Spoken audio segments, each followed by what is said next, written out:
Hold on. Okay. It always baffles me when the term verbal irony and verbal sarcasm, right, is used interchangeably and out of context. Now, listen to me closely. Verbal irony and verbal sarcasm. Now, first to begin, let's discuss irony. Now, there's like 4 different kinds of irony, right? The first irony we have is dramatic irony. Dramatic irony is okay, here's a primary example. Romeo and Juliet, the play, right? When Romeo assumes that Juliet is dead, the audience knows that Juliet is in a deep sleep. So there's a discrepancy. There's a discrepancy between what Romeo interprets and the audience interprets. A kind of contrast, right? In both interpretations. That is called a dramatic irony.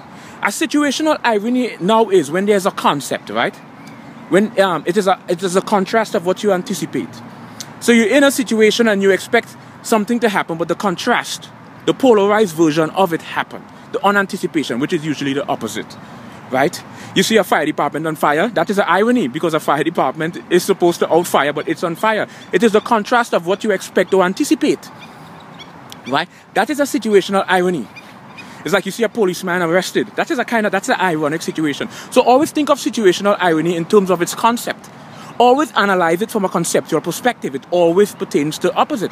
So that's the dramatic irony. We have the situational irony, and then we have what is called the verbal irony. Verbal irony now is the confusion we have between verbal irony and verbal sarcasm. Because when you use verbal irony, right? When you use a verbal irony is when you say something and it means the opposite or the contrast, right? But in a nice way, in an innocuous way. An innocuous way is when you want to say something that is not offensive or harmful. Kind of like when you use a euphemism to say something more polite, to define something a little more that is now considered derogatory. Like we've used the term BBW as a euphemism for big, beautiful, but it's a euphemism for fat. Sorry, right? So that is what I mean. Now, when it comes to sarcasm, sarcasm is more disparaging. Sarcasm is contingent on a deep-seated form of condescension. So a sarcastic remark, a verbal irony is when the family is about to go out to a picnic and the father goes to the window, and when he looks through the window, it's a thunderstorm, and you say, wow, well, now it's a beautiful day to go out. That's an ironic statement. Here's why it's ironic, because it's innocuous, it's non-offensive, right? And it's objective. It is said in an objective way. It doesn't target. It doesn't have a specific target. An objective is when something is independent. Something is independent to everything else, right? And subjective is when something is related to how you feel, right? So how you feel about something is based on subjectivity, and how something is, regardless of your ideologies of it, is considered objectivity. Right? So a verbal irony is a little more objective. In an objective way, it evokes laughter in an overall setting. It doesn't poke at anything or anyone subjectively.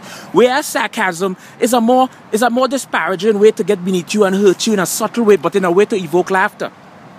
And that's another thing I'd like to establish, where I consider condescending sarcasm to be the lowest form of wit. Condescending sarcasm has to be the lowest form of wit because the humor is contingent on the disparagement of a victim. And if the humor is contingent on the disparagement of a victim, the humor is not self-reliant humor. It is not self-reliant. It is contingent on the disparagement of something else because it's not done in an innocuous way, and usually it's not done in a nice, appealing way in an objective sense like irony. So it intends to evoke something negative connotations. But here's the biggest irony, right? Here's the biggest irony with that, right? To understand and interpret the non-literal aspect of language, specifically figuratives, it is contingent on a very high level of wit. You see the conflict we enter? I consider condescending sarcasm to be the lowest form of wit. But the humor is contingent on the victim, what did I say? I can't remember. Disparagement.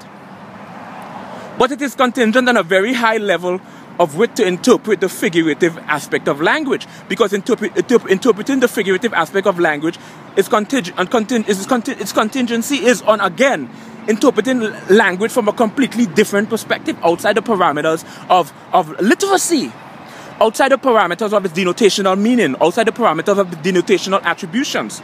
You're looking at it from now its connotational perspective. how the terms and how the meaning of the words derived.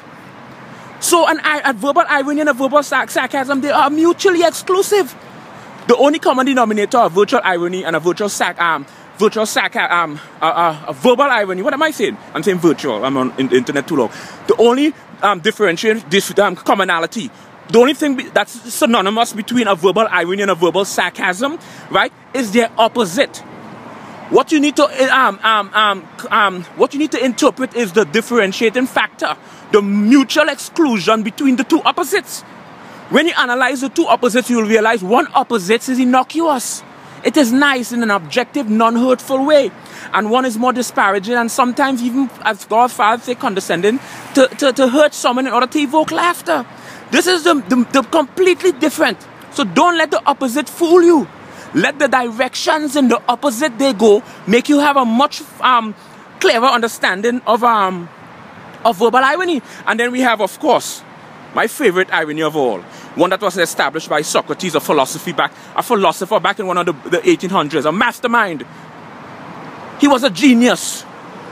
He was an ironic genius. He could irony himself out of every situation. He could see the contrast in so many different situations. And it's a travesty that Socrates was never around today and he never documented any of his work.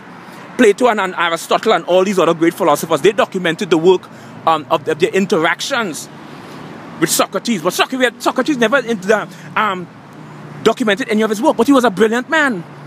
Irony, and here's what Socrates did. Socrates always succumbed.